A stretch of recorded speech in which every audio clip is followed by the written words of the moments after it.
Se trata de un paciente de 51 años que sufrió fulguración por impacto indirecto mientras estaba trabajando en el montaje de una torre eléctrica de alta tensión.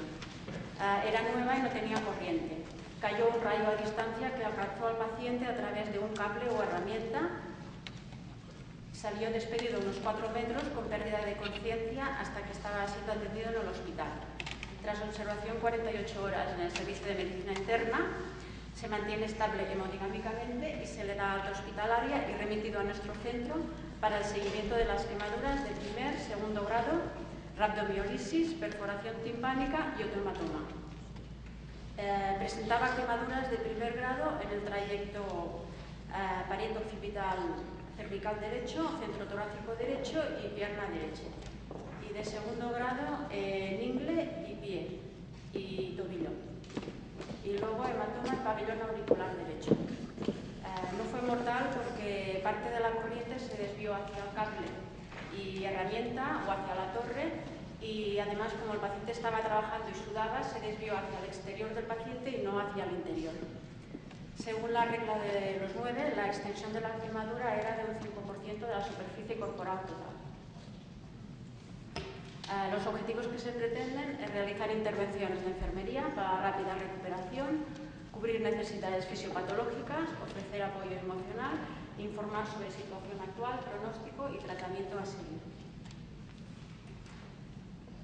La metodología utilizada, modelo conceptual de Virginia Henderson, método científico PAE y taxonomías del lenguaje enfermero Nanda, Nick y Nock. Como ya sabemos, el PAE consta de 5 etapas: valoración, diagnóstico, planificación, ejecución y evaluación. Para la valoración y organización de los datos se sigue el modelo conceptual de Virginia Henderson. En cuanto a respirar, el paciente mantiene constantes, es exfumador, comer y beber, necesita una dieta equilibrada e hidratación. Los pacientes quemados necesitan un aporte adecuado de proteínas, calorías y micronutrientes para mejorar el proceso de cicatrización. En cuanto a la eliminación, hay que aumentar la ingesta de líquidos porque en todas las quemaduras hay una evaporación de agua, lo que significa deshidratación y pérdida de energía. Al moverse tiene una limitación temporal a causa de las lesiones de la extremidad inferior derecha. Dormir tiene dificultad a causa del dolor. Vestirse no puede usar los zapatos habituales hasta la correcta epiterización de las heridas que presenta en pie y tobillo. En cuanto a la temperatura, hay riesgo de hipotermia a consecuencia de la microcirculación de la piel y heridas abiertas. Hay que controlar la coloración de la piel sana. La higiene tiene que ser meticulosa porque hay riesgo de autoinfección. Los pacientes quemados tienden a infectarse a partir de su propia flora bacteriana. A evitar peligros, darle seguridad física y psicológica. A comunicarse, el paciente está nervioso, lo que nos orienta hacia la ansiedad y el miedo hacia el temor. Y aprender se le dará la información adecuada sobre el proceso. Después de valorar al paciente, identifico 2 tipos de diagnósticos: los interdependientes y los independientes.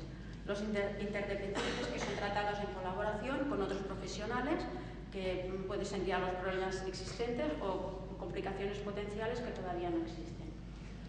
Entre ellos destaca disestesias en territorio mediano mano derecha, perforación timpánica oído derecho, complicación potencial, infección en maleolo externo derecho secundaria a una contusión, que en este caso tuvo lugar, y luego complicaciones potenciales que pudieran haber ocurrido, pero que no aparecieron en este caso, fue infección por falta de asepsia y retracción de la piel en zona articular por posición inadecuada de la extremidad. El objetivo que se pretende será prevenir las complicaciones. Se aplican los tratamientos prescritos, los cuidados derivados de las prescripciones, se programan medidas de control y vigilancia y prevenir la infección y retracción de la piel. En el paciente identifico 10 diagnósticos enfermeros que voy a resumir seguidamente. Se prioriza el diagnóstico ansiedad y temor porque pueden influir negativamente en la resolución del proceso. Se ayuda al paciente a afrontar la situación actual, explica el pronóstico y tratamiento que va a recibir.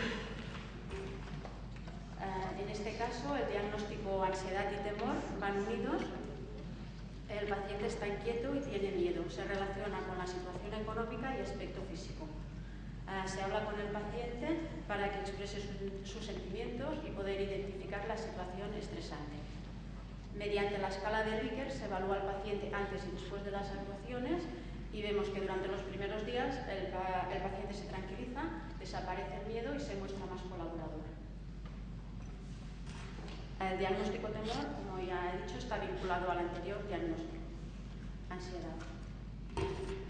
En cuanto al deterioro de la integridad cutánea, que se relaciona con la quemadura eléctrica y se manifiesta por la destrucción de las capas de la piel. Realiza un control de la extensión y profundidad de las quemaduras, flictenas, edemas y control de la infección. En nuestro centro, las de primer grado se tratan con una mezcla de vaselina líquida y betatina en solución. Y a los 10 días, los de primer grado, epitelizaron. Las de segundo grado se retiró flictena y curas oclusivas con mepitel y furacil. A las 2 semanas se produjo una infección en el tobillo con una pequeña necrosis a consecuencia de una contusión que tuvo en su domicilio con una silla. Se trató con curas oclusivas de plasmine y tratamiento antibiótico. Al mes se dio el alta al paciente con heridas epitelizadas. En cuanto al dolor, se controla que tome la medicación, la duración de los episodios del dolor y se explican medidas no farmacológicas para aliviar el dolor. Durante la primera semana disminuyó el dolor. El riesgo de infección, que se relaciona con la destrucción tisular, traumatismo, exposición ambiental y procedimientos invasivos. Realizó lavado de manos antes y después de las curas y las curas asépticas. Y se consigue una correcta epitelización sin infección. En cuanto al diagnóstico riesgo de disfunción neurovascular periférica, que se relaciona con las lesiones que tiene en la extremidad inferior, para evitar que haya una alteración a nivel circulatorio, se controla edemas, pulsos periféricos y que el paciente aumente la ingesta de líquidos para disminuir la viscosidad de la sangre y eliminar la mioglobina más fácilmente. Al principio el paciente presentaba leves calambres y hormigueos que fueron desapareciendo a lo largo del proceso. En cuanto al riesgo déficit de volumen de líquido, que se relaciona con la pérdida de líquido que hay a través de las lesiones, se vigila el estado de hidratación del paciente, que aumente la ingesta de líquidos y el estado de hidratación va mejorando a lo largo del proceso. En cuanto a la nutrición, que se relaciona con su estado hipermetabólico, como todos los pacientes quemados, se le informa sobre la necesidad nutricional que precisa para mejorar el proceso de cicatrización, mejorando el estado nutricional.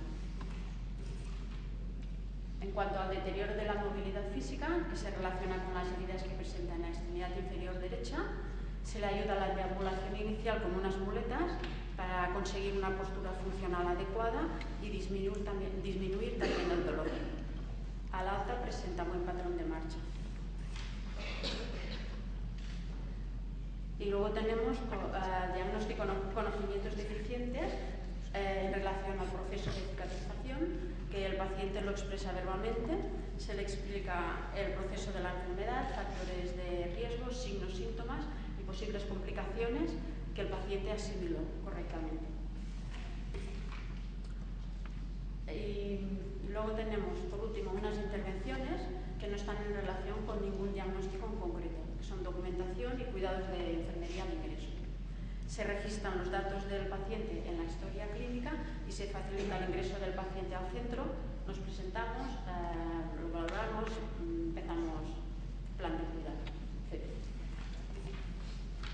Y como conclusión puedo decir que el plan de cuidados nos aseguró la continuidad asistencial del paciente después de darle el alta hospitalaria, que las taxonomías nos permiten la comunicación personal y que es muy importante valorar las necesidades básicas del paciente